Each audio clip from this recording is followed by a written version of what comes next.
அனைவருக்கும் வணக்கம். பாருங்கள், அதுதான் தேசிய நெடுஞ்சாலை. மதுரையிலேருந்து செங்கோட்டை போகிற புதுசாக போட்டிருக்காது, திருவிழித்தூரில் இருக்குது. இப்போ உங்களுக்கு ஒரு விஷயத்த சொல்ல போகிறேன்.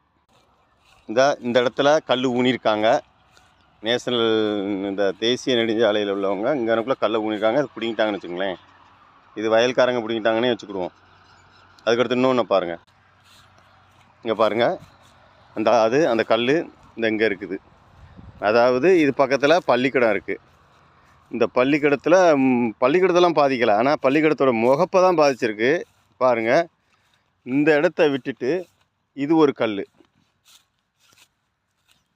இதுக்கு இடையில அந்த கல் இருக்கு பாருங்க. இதுக்கும் இடையில இதே அளவு அங்கிட்டு போட்டாங்க. ஆனால் இவங்களுக்கு பாதிக்குங்கிறதுக்காக அந்த இடத்த போட்டிருக்காங்க. பாருங்களேன், எவ்வளோ பெரிய மோசடி நடந்திருக்கு. அதாவது எளியவர்கள்னால் ஒரு இது, வலியவர்கள்னால் ஒரு நிலைப்பாடு இருக்குது. பார்த்துக்கோங்க. இதுதான் உண்மையிலேயே முதல்ல அளந்து இவங்க போட்ட கல். இங்கே பாருங்கள். இப்போ இதுவுமே முறையில் இருக்குன்னு தான் நினைக்கிறேன். இங்கே பாருங்கள், இந்த கிணறு எல்லாத்தையுமே காலி பண்ணியிருக்காங்க. இந்த இடத்துல மிகப்பெரிய மோசடி நடந்ததாக நான் நினைக்கிறேன். ஏன்னுங்களேன், இது ஒரு இடம், ஒரு ஆளுடைய இடம். இதில் பிளாட்டு போட்டிருக்காங்க. அப்போ இந்த இடம் நெடுஞ்சாலைத்துறைக்கு விற்கப்பட்டு இதுக்கு பதிலாக என்ன செஞ்சுருக்காங்க, மோசடியாக வேறு மக்கள்கிட்ட அந்த பக்கம் பறிச்சிருக்கிறாங்க. இங்கே பாருங்களேன், இந்த கல். இப்போ இது யார் விற்றாங்கன்னு பார்த்தா தெரிஞ்சிடும். இங்கே பாருங்கள், இதை யாரும் தெரிஞ்சவங்க இதை பரப்புங்க, இதோடைய உண்மைத்தன்மையை ஆராயணும்.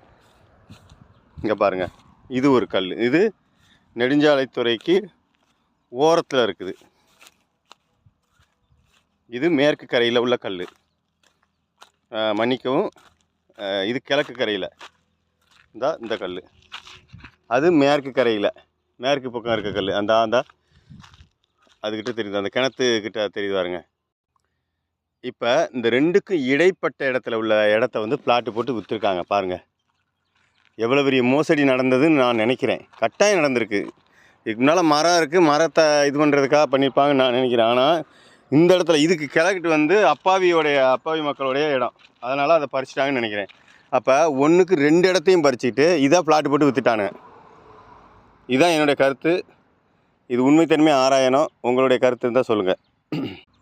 பாருங்களேன்.